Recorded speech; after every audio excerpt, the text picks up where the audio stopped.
Bonjour à tous. On va replonger aujourd'hui en plein cœur de Numénor avec la rumeur selon laquelle nous aurions le nom de l'acteur qui interprétera l'un, si ce n'est le personnage le plus important de l'île, et dans le même temps, on va pouvoir étoffer un peu les informations à propos de Galadriel en Numénor. Alors... 1, 2, 3, c'est parti! Tristan Gravel jouerait Pharazôn dans la série. Il est même rapporté que l'acteur serait le meilleur du plateau numénorien. Bah écoutez, c'est gentil pour les autres, mais d'un sens c'est aussi un peu logique puisqu'il sera l'antagoniste le plus important chez les Numénoriens, voire même de la série si on met de côté notre plus grand méchant adoré, Sauron. L'acteur de 40 ans n'est pas celui avec la plus longue filmographie de la série, mais je retiendrai surtout deux de ses rôles, d'abord celui dans la série The Terror, et celui dans l'excellente mini-série Quiz, reprenant un fait divers réel d'une tricherie presque irréaliste dans l'émission. En entrant un tout petit peu plus dans les détails et du coup un peu plus dans le spoil, revenons sur qui est Pharazôn. Alors n'hésitez pas à couper le son jusqu'à ce que l'avertissement disparaisse, il n'y en a pas pour long. Pharazôn, ou Ar-Pharazôn, accède au pouvoir en épousant contre son gré sa cousine Myriel, peu après la mort du roi de Numénor précédent, Tar-Palantir.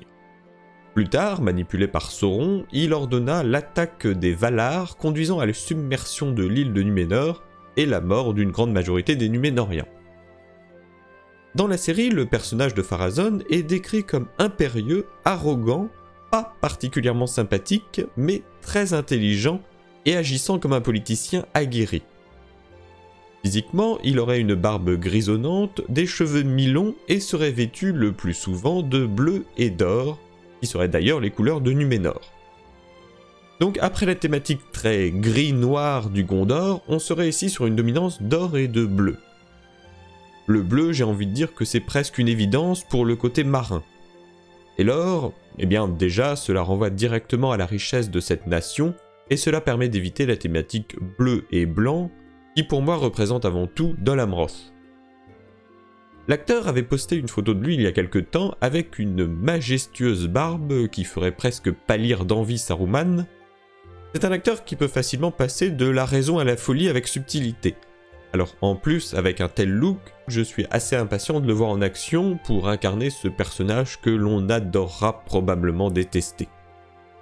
Pharazôn sera apparemment au début de la série le conseiller en chef de Myriel, et s'en remettrait à la supériorité de la reine, tout en agissant quand même comme s'il était le responsable du royaume pour la majeure partie du temps.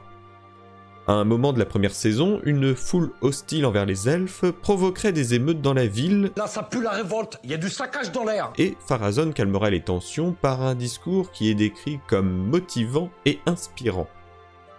Il parlerait alors de toutes les grandes choses que Numénor a accomplies dans le passé et sur le fait que le peuple numénorien ne devrait pas avoir peur des elfes. En outre, il serait présent dans la scène où Galadriel est introduite à Myriel et n'hésiterait pas à parler avec condescendance à l'elfe malgré son statut. À un moment, et pour une raison encore inconnue, la foule numénorienne présente dans la salle du trône se retournerait contre Pharazôn et le chasserait hors de la salle. Si cela est vrai, au moins nous n'aurions pas un antagoniste aimé de tous dès le début.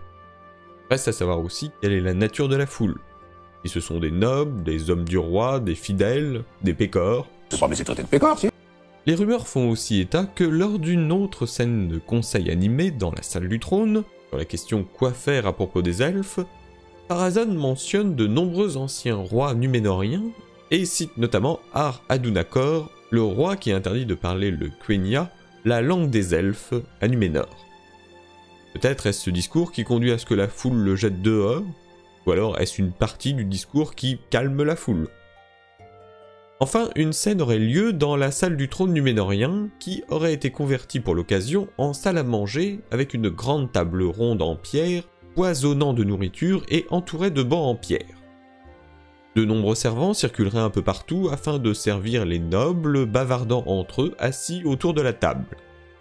Galadriel, elle, assisterait au festin, mais en étant assise à une petite table d'appoint et non à la table principale. Pharazôn s'adresserait essentiellement aux Dom, mais il finirait par se disputer avec Galadriel, conduisant à ce que le festin se transforme en un échange animé entre toutes les personnes présentes dans la pièce.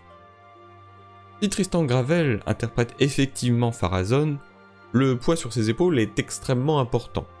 Il devra interpréter un personnage nuancé, mais je suis convaincu qu'il peut donner un antagoniste très intéressant.